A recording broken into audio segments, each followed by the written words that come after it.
زندہ باد پاکستان زندہ باد.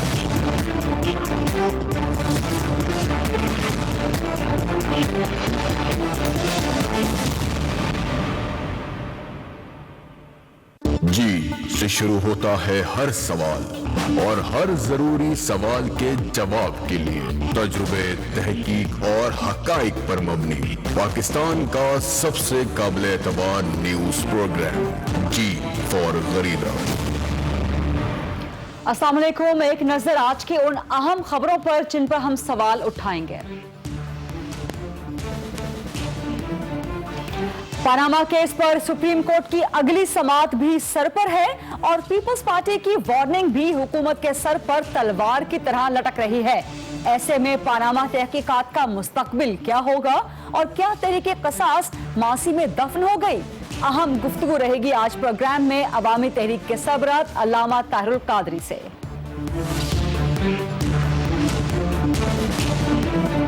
جیل کے کمرے سے رہائی کے دروازے تک میئر کراچی صرف ایک قدم کی دوری پر. دہشت گردوں کے علاج اور معاونت کے کیس میں ضمانت پر فیصلہ عدالت 16 نومبر کو سنائے گی.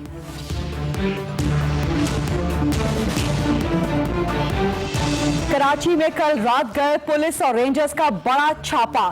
گزشتہ روز کی ٹارگٹ کلنگ میں ملوث ہونے کے الزام میں پیپلز پارٹی کے سابق سینیٹر فیصل رضا عابدی گرفتار. گھر سے بڑا اسلحہ بھی برآمد.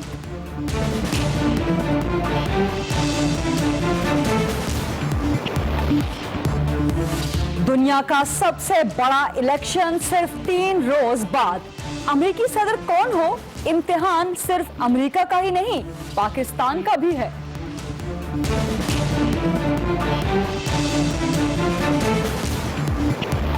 نومبر آتے ہی نئے بینرز بھی آ گئے. عوامی مانیٹرنگ سیل کی طرف سے راولپنڈی میں لگائے جانے والے بینرز میں وزیر اعظم راحیل شریف کا مطالبہ.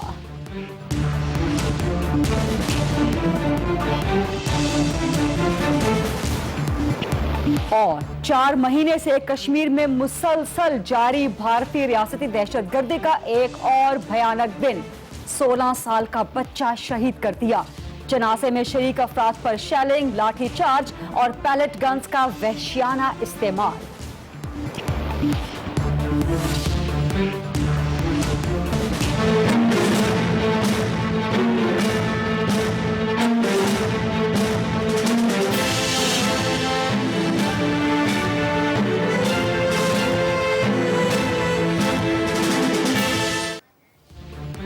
پاناما کا تحقیقاتی معاملہ آگے کیسے بڑھتا ہے؟ پوری قوم بے چینی سے اس کے منتظر ہے. سوموار کو سپریم کورٹ پاناما کیس کی ہیئرنگ ریزیوم کر رہی ہے، لیکن پیپلز پارٹی کے چیئرمین بلاول بھٹو زرداری کے بیانات نے سیاسی ارتعاش پیدا کر دیا ہے. پاناما کمیشن کو پیپلز پارٹی نے سینٹ میں جوائنٹ اپوزیشن کے پاناما بل سے مشروط کر دیا ہے اور اس کے بغیر عدالتی کمیشن ماننے سے یکسر انکار کر دیا ہے. یہ بیانات سوموار کی عدالتی کارروائی پر کس طرح سے اثر انداز ہو سکتے ہیں؟ پاناما تحقیقات اور حکومت کا مستقبل کیا ہوگا؟ اور کیا تحریک قصاص عوامی تحریک اور تحریک منہاج القرآن کی تحریک قصاص ماضی کا حصہ بن گئی؟ اس پر آج ہم سب سے پہلے پروگرام میں خاص طور پہ بات کریں گے اور اس کے لیے خاص طور پر مراکش سے مجھے جوائن کر رہے ہیں عوامی تحریک اور تحریک منہاج القرآن سربراہ جناب علامہ طاہر القادری صاحب. السلام علیکم قادری صاحب، بہت شکریہ مراکش سے وقت دینے کے لیے. آپ نے کہا تھا، آپ کہتے تھے کہ پاناما کی تحقیقات میں حکومت رکاوٹ ڈالے گی، لیکن کل تو اپوزیشن کی بڑی جماعت پاکستان پیپلز پارٹی نے رکاوٹ ڈال دی. 4 مطالبات سے مشروط کر دیا ہے پاناما کی تحقیقات کو. آپ مستقبل کیا دیکھتے ہیں اس کرپشن کیس کا؟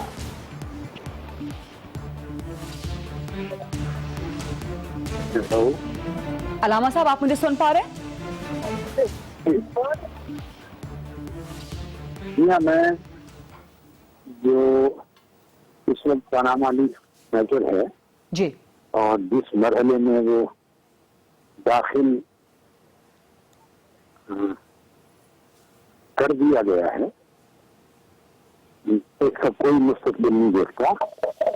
اور مجھے محسوس یہ ہو رہا ہے، اللہ کرے ایسا نہ ہو، میں پھر کہہ رہا ہوں اللہ کرے ایسا نہ ہو، مگر جو کچھ میں دیکھ رہا ہوں اور میرا احساس وہ یہ ہے کہ پاناما لیکس کا جو میٹر ہے اس کا جنازہ اٹھتا ہوا دیکھ رہا ہوں، اور کوئی امام جنازہ پڑھائے گا اور سارے مل کر وہ ایک ہی صف میں نماز جنازہ ادا کریں گے۔ قادری صاحب، آپ فرما رہے ہیں کہ آپ کو پاناما کے معاملے کا خدا نہ خواستہ جنازہ اٹھتا ہوا محسوس ہو رہا ہے یا نظر آ رہا ہے، تو کیا آپ اس کے مردہ جان میں کوئی نئی روح ڈالنے کے لیے پاکستان تشریف لائیں گے؟ اب دیکھیے وہ اس میں پاناما کو ایشو، ہم دیکھیے ہماری تحریک کے ساتھ جو ہے جی وہ تو برقرار ہے، اس کے ٹائمنگ الگ ہم طے کرتے جائیں گے، شاید آپ اس کے بارے میں پوچھیں گے تو میں الگ سے جواب دوں گا، لیکن یہ تھی تحریک احتساب، اور جس مرحلے میں اب یہ جو کچھ سارا اس کا ہوا ہے اس میں تو اس کا کوئی مستقبل نہیں رہا۔ اب ایک چیز کی ڈیتھ ہو گئی ہے میری دانش میں، تو اس کا غسل ہوگا، کفن ہوگا، جنازہ ہوگا، اس میں روح اب کیسے ڈالی جائے؟ جس کی روح نکل جائے، ملک الموت جس کی روح نکال دے، تو پھر اس میں بندہ کیسے نئی روح ڈال سکتا ہے؟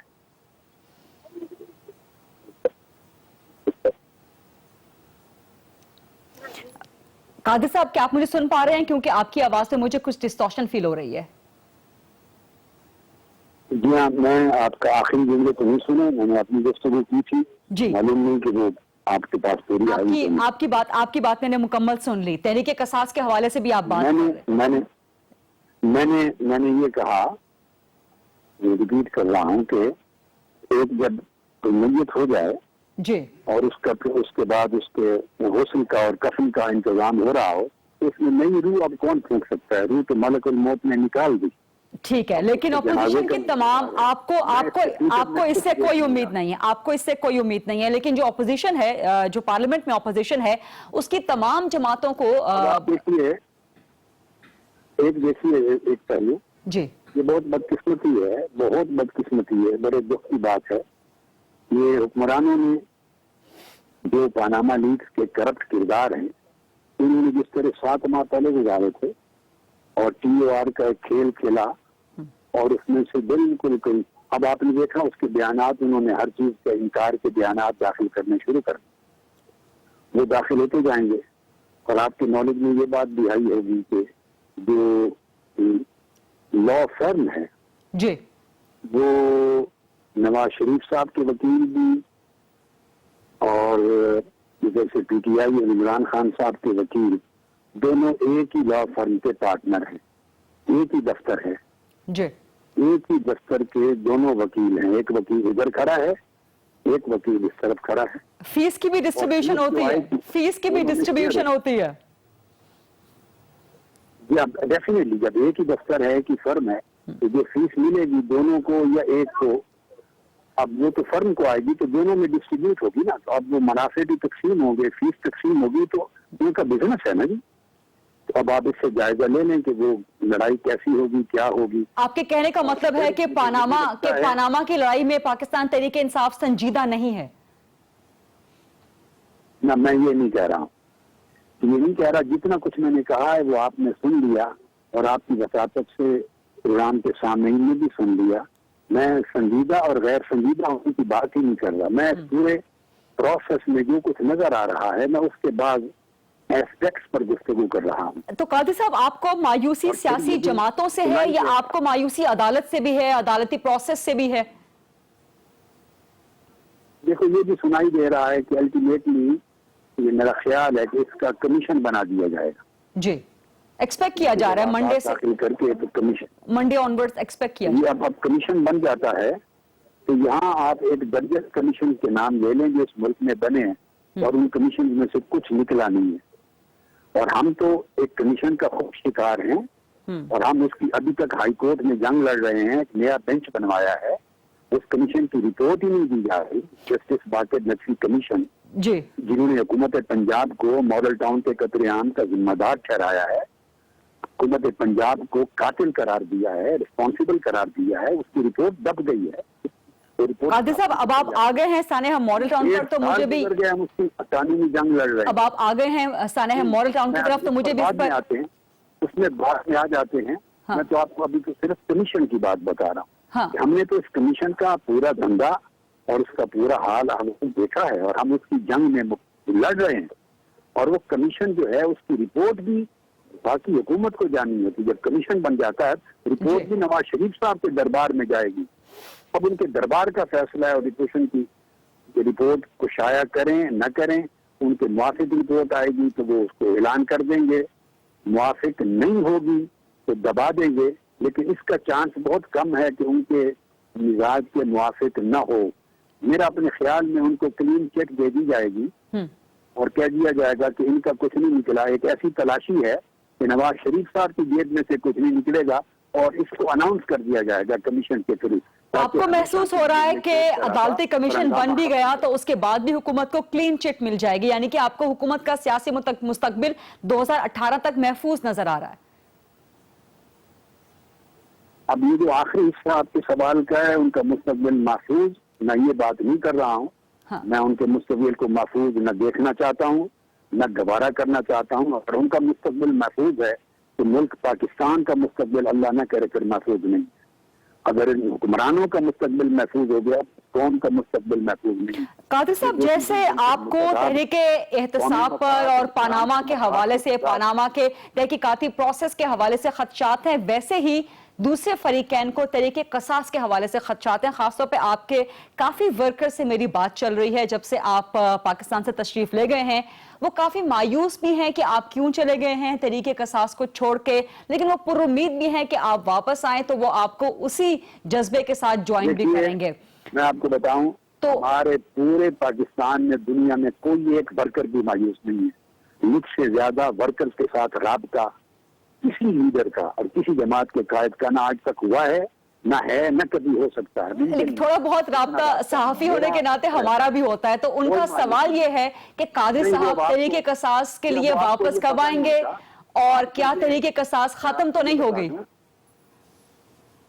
آپ کو یہ بتا دوں, یہ آپ کو بطور صحافی جب دریافت کریں گے تو یہ بات اس کی ضمانت نہیں ہے کہ جس سے آپ پوچھ رہی ہیں وہ ایکچولی ورکر ہے بھی یا نہیں, یا ورکر بن کے بتا رہا ہے. ہماری تحریک کا, ہماری مقامی قیادت کا, ہمارا گراس روٹ لیول تک ایک نیٹ ورک ہے اور ہم وقت ایک پورا تسلسل ہوتا ہے.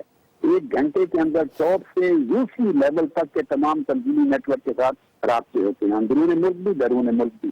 ہمارا کوئی فکر مایوس نہیں ہے. جتنا اعتماد اور اعتقاد اور پختہ یقین ہمارے ورکرز کا ہے وہ شاید پاکستان کی سیاسی اور جماعتی اور تحریکی تاریخ میں بھی کسی کو دستیاب نہ ہو.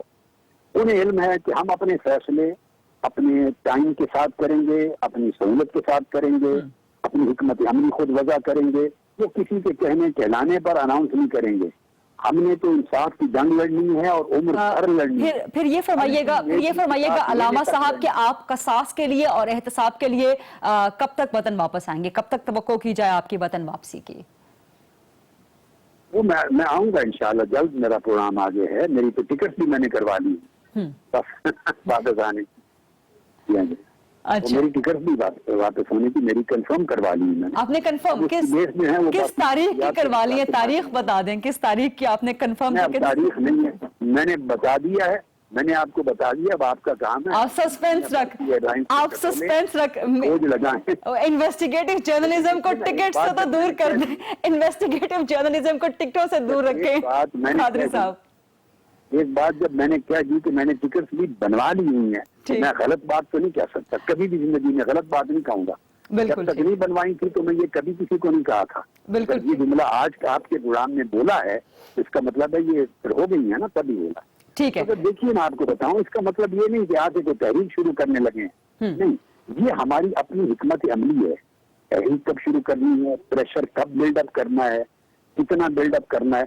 دیکھیے ہمارے اسپانسر نہیں ہیں, ہمارے پاس بڑے اربوں پتی اور بلینئر لوگ نہیں ہیں کہ وہ پرابلم نہ ہو ایک پروگرام کو اسپانسر کر دیں. نہیں, ہمارا جان بھی ورکرز میں دینی ہے اور ہمارا مال بھی ورکرز میں خرچ کرنا ہے. توانائی بھی ان کی لگنی ہے, وقت بھی دینا ہے اور اپنی جیب سے پیٹ کاٹ کے قربانی مالی بھی انہوں نے دینی ہے. لہٰذا میں ان کا قائد ہوں اور قائد کی حیثیت سے میں ان کا باپ کی طرح دیکھتا ہوں جیسے باپ اولاد کو دیکھتا ہے کہ کس وقت ان کا زور لگوایا جائے, کتنا لگوایا جائے, کتنا مال ان کا خرچ کروایا جائے. تحریک پر خرچہ ہوتا ہے,